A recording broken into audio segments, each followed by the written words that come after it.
First of all, what the heck is job hugging? Job hugging is when you hold on to one role that no longer serves you. You're not starting from scratch, you're starting from experience. And when you show up with that mindset, opportunity shows up for you. Here's how you break free from job hugging. First thing I want you to do is I want you to check your motivation. Think about it. Why are you there? Are you staying because you're growing or because you're scared? Which one is it? Here's something you can do that I think could help put you in a better position. First thing I want you to do is write yourself, it's gonna sound funny, but I want you to do it. I want you to write yourself a career breakup letter. Like seriously, right? Write it to your old job, write it to your comfort zone, or even your old identity. Thank it for what it gave you, and then release it.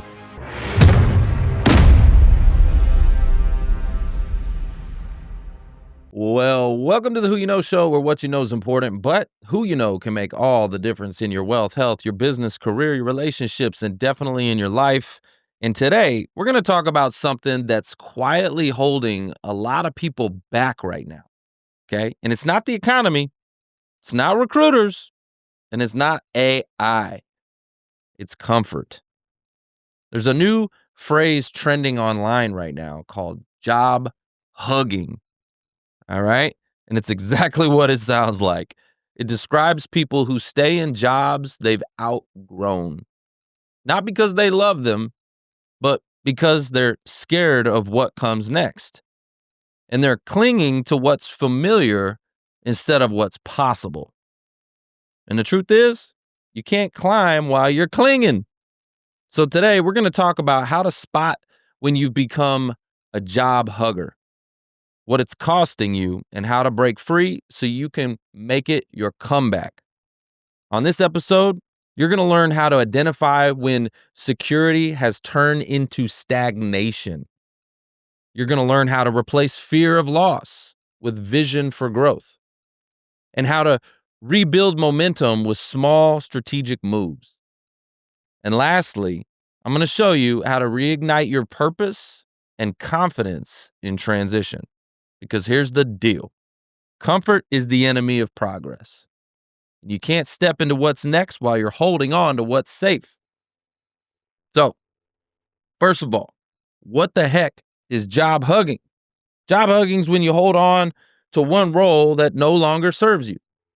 It's out of fear, familiarity, or fatigue maybe, right? You're just kind of like, I'm not going nowhere. Have you ever felt that way before? I know I have. Maybe you've said things like, I can't leave this job right now. At least it's stable. Like I remember when I was in the auto industry thinking that that was the most money I would ever make and the most successful I would ever be. And I could never, ever, ever, ever leave. You ever felt that way? Maybe you're thinking, well, I'll update my resume after things calm down. Right? Or I don't hate my job, so it's just not what it used to be.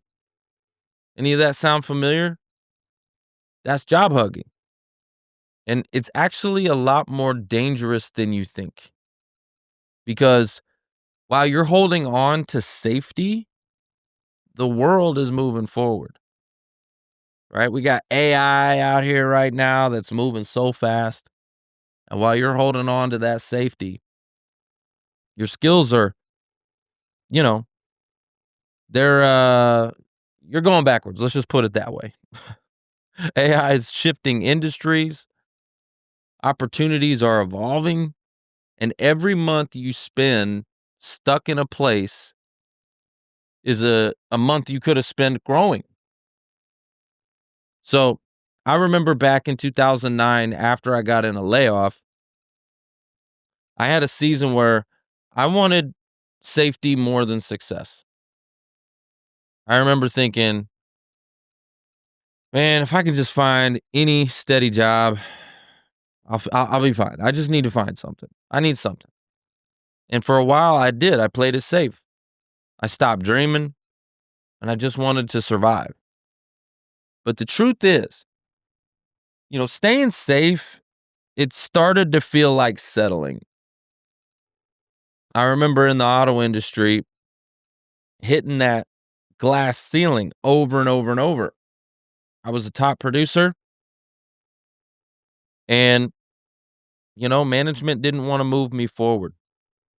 And I knew deep down there was more for me, but I had fear of falling, fear of failure, and I just decided it was easier to cling on to what was comfortable. And what's interesting is that because of the corporate politics and all the stuff that I was going through, I started to get a little bit disgruntled, right? Hitting that glass ceiling over and over and over and watching opportunities pass me by, knowing that there was more for me and just, it started to eat away at me. And that's when I realized that safety wasn't saving me. It was stalling me. And I finally stopped playing defense and started taking bold action again. And that's when everything changed. I started studying and getting ready to plan my escape from the automotive industry. See, my career, my mission, my mindset, it all leveled up. And that's exactly what I want for you. So, what's the cost of staying comfortable? Like, what is the true cost? Here's what job hugging really costs you. Number one, missed growth. You stop learning and you stop losing. You stop learning and you start losing momentum. Right? I When I was in the auto industry, I kind of like hit that ceiling over and over and over. There was only so much for me. I couldn't grow anymore where I was. There was no more growth. Could only sell so many cars, and I was already at the top. So it's not like I could, maybe if you're on the bottom, you got more room to grow, but I was already at the top. So hugging on, what am I hugging on to? I was missing out on growth. Number two, lost confidence, right? You forget what you're capable of because you're not stretching, right? And that actually chips away at you slowly, day after day after day.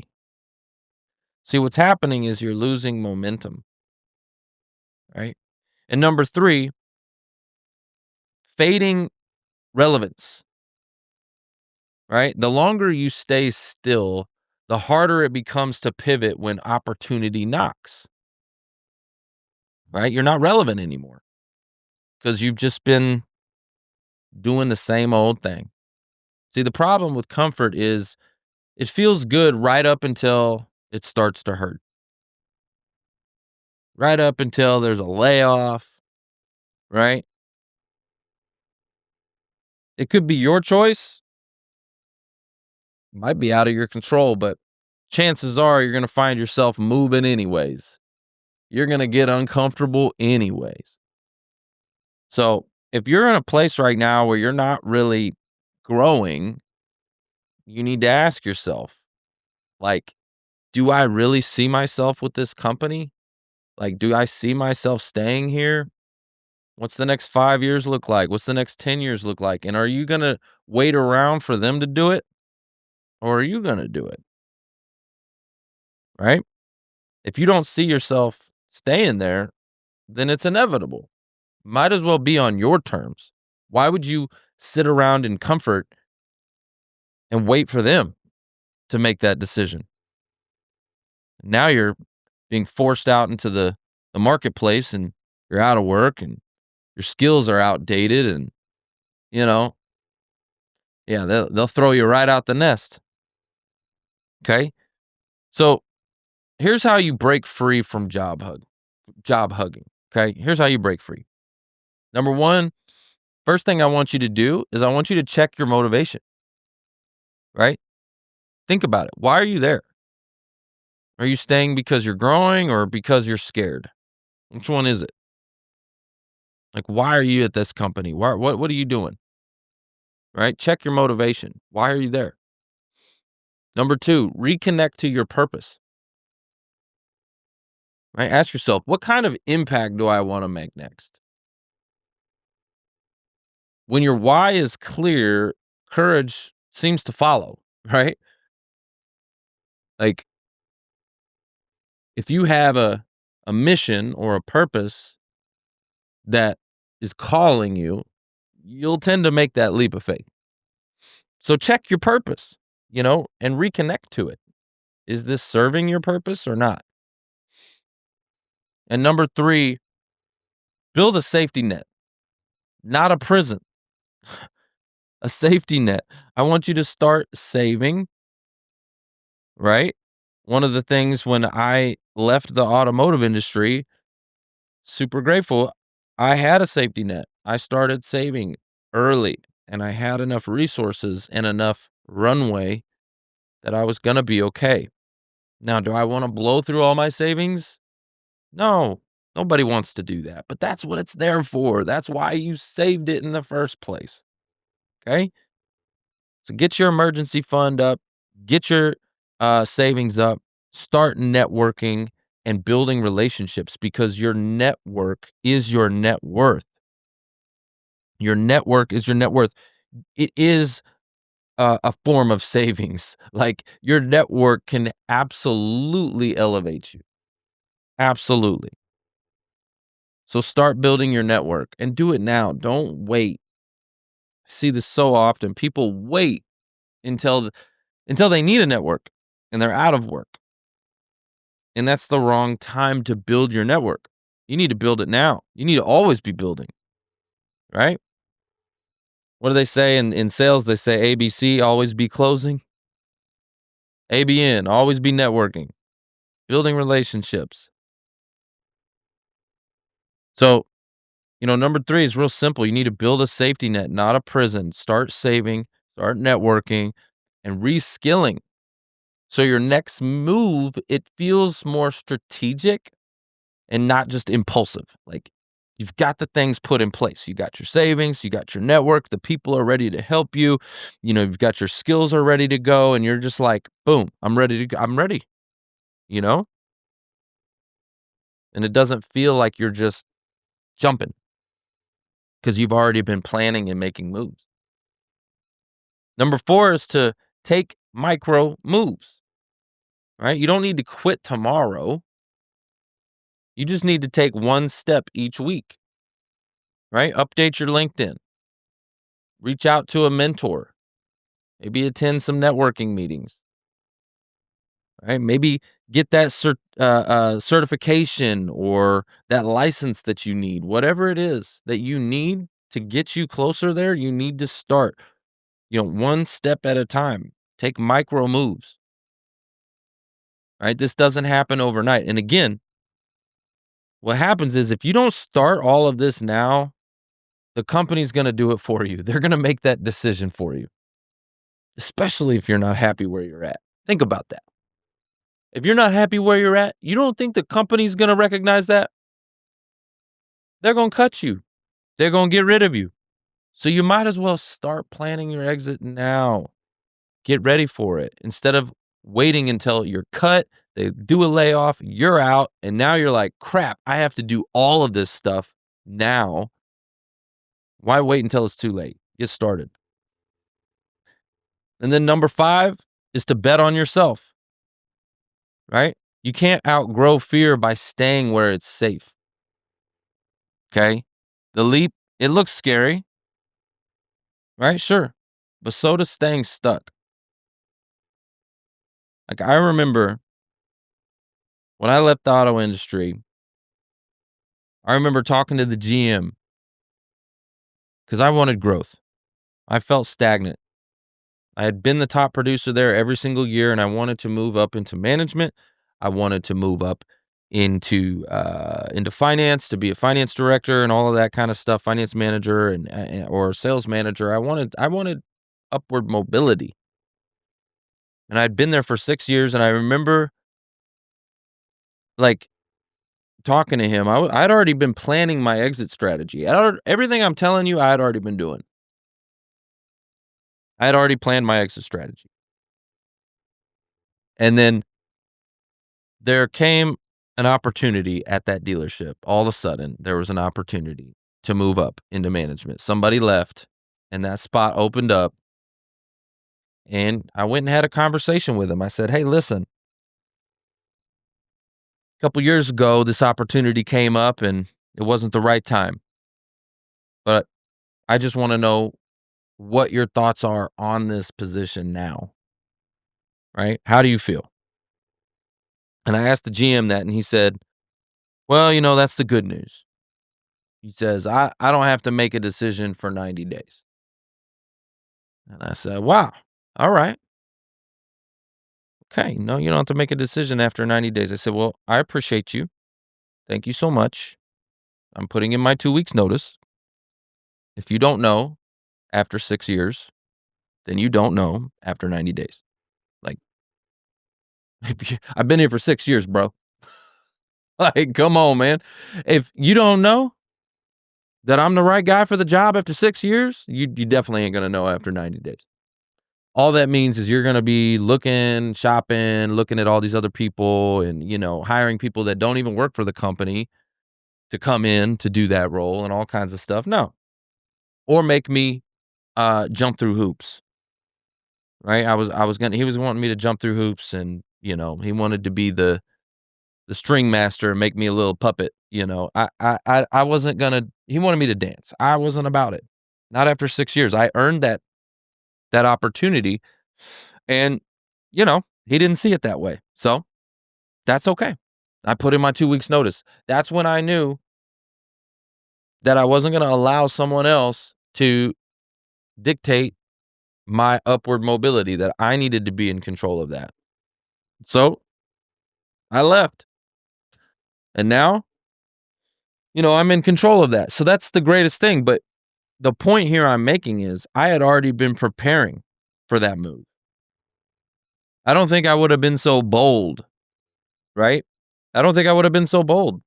I probably would have, been his puppet if I hadn't been preparing. I probably would have been like, "Oh, okay. Well, what do you want me to do?" I've been his little puppet. I ain't about that life though. I had been preparing and I was ready. And as soon as he said that to me, I already knew it was time to go. That was the signal I needed. And here you go. Here's your 2 weeks. But I had that courage because I had already been preparing. So guys, again, I'm gonna say those 5 again. These are super important. Remember, check your motivation. Why are you there? Reconnect to your purpose. Is it serving it or not? Build a safety net, not a prison. Start preparing. Take micro moves and bet on yourself. All right?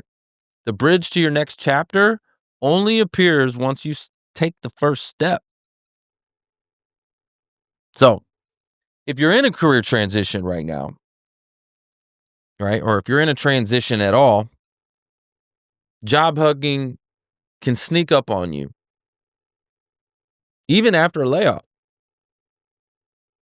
Sometimes when we cling to old stories, the job we lost, the rejection we faced, the fear of starting over, right? Sometimes we cling to that stuff. But here's the truth.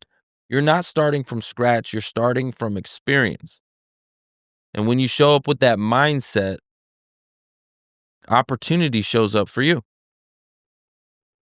So here's something you can do that I think could help put you in a better position.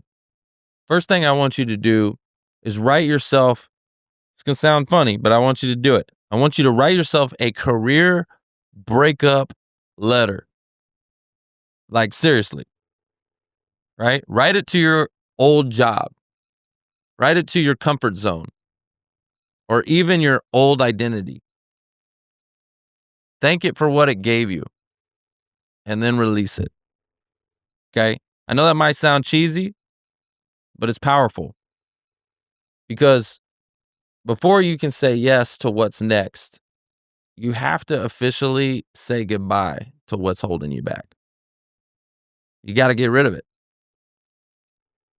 So this week, I want you to do one bold thing you've been putting off. Like maybe it's updating your LinkedIn. Maybe it's, sending a message to a connection that, could help put you in a better position. Maybe it's registering for a new course to level up, applying for a new role that you've been afraid to, right? I want you to do one thing, one bold move that you've been putting off that you need to do,